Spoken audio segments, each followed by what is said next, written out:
क्या महिला चेहरे पर दांव खेलेगी भाजपा? गुटबाजी का रथ रोकने के लिए इंदु बनेगी केंद्र बिंदु। महिला फैक्टर मोदी का ब्रह्मास्त्र। एक तीर से कई निशाने, चलेगी तो मोदी की ही।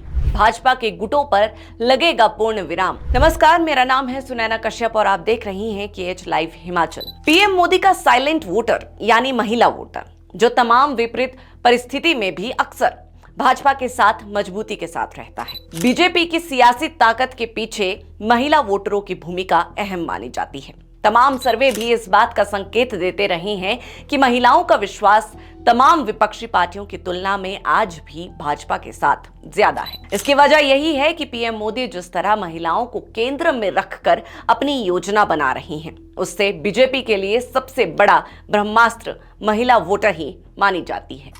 यही ब्रह्मास्त्र अब हिमाचल में भी भाजपा की गुटबाजी को विराम देगा। सियासी गलियारों में चर्चा है कि जिस अध्यक्ष पद को लेकर हिमाचल भाजपा में घमासान मचा हुआ है, उसमें अब किसी महिला चेहरे की एंट्री होना संभावित है। जाहिर है कि भाजपा की इस खींचतान की तस्वीरें मोदी जी को भी स्पष्ट दिखाई दे रही है, इसीलिए अब वही होगा जो मोदी मन भाए। जिस महिला चेहरे की बात हम कर रही हैं, वो महिला भाजपा की वरिष्ठ नेता और राज्यसभा सांसद इंदु गोस्वामी है। इंदु गोस्वामी का नाम वैसे भी अध्यक्ष पद की रेस में शामिल माना जा रहा है। इंदु गोस्वामी मार्च 2020 में राज्यसभा सांसद चुनी गई और अगले साल यानी 2026 में उनका 6 साल का कार्यकाल पूरा हो रहा है।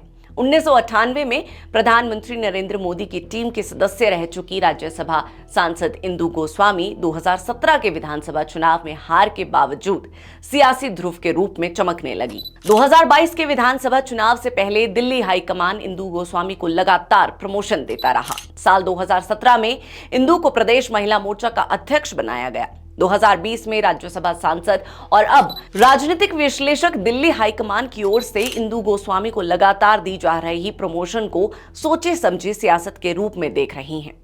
दरअसल हिमाचल में भाजपा में लंबे अरसे से कद्दावर महिला नेता का सूखा पड़ा हुआ है। प्रदेश भाजपा के अध्यक्ष पद पर भी किसी महिला को जिम्मेदारी नहीं मिली। मुख्यमंत्री की कुर्सी भी पुरुष नेताओं के पास ही रही। दिल्ली की सियासत में भी हिमाचल से कोई कद्दावर महिला नेता बड़े पद के लिए नहीं उभरी। दिल्ली में बैठे हिमाचल के नेताओं को लेकर भी कई चर्चाएं चलती रही है।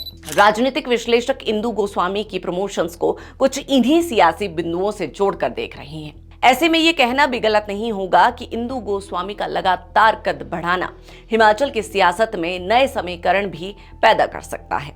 इंदु गोस्वामी मोदी की करीबी भी मानी जाती है। ऐसे में अध्यक्ष पद पर उनकी दावेदारी मजबूत है। दूसरा, आज तक हिमाचल को कोई महिला मुख्यमंत्री नहीं मिली है। ऐसे में आने वाले समय में सियासी समीकरणों को साधने के लिए भाजपा इस फैक्टर को दांव बनाकर भी मैदान में उतर सकती है। तीसरा, पूर्व मुख्यमंत्री शांता कुमार के अलावा कांगड़ा को प्रदेश का नेतृत्व करने का मौका नहीं मिला है। ऐसे में क्षेत्रीय फैक्टर साधने के लिए भी भाजपा इस पर दांव खेल सकती है।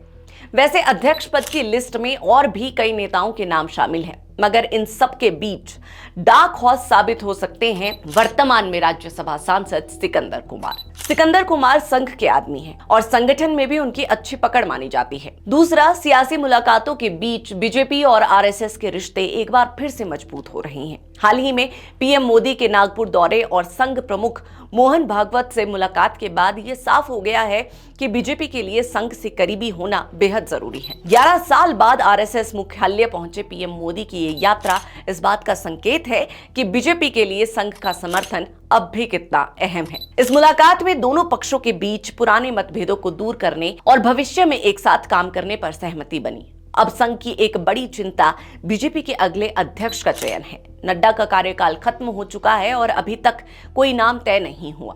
सूत्रों का कहना है कि पीएम मोदी ही संघ की सलाह से इस फैसले को अंतिम रूप देंगे। लिहाजा हिमाचल में भी कोई संघ का व्यक्ति ही संगठन की कमान संभाल सकता है। खैर, ये तमाम राजनीतिक विश्लेषकों की सोच है। सियासी गणित है कि आने वाले समय में क्या होना संभव है। बाकी तो भाजपा में सब मोदी और शाह भरोसे हैं।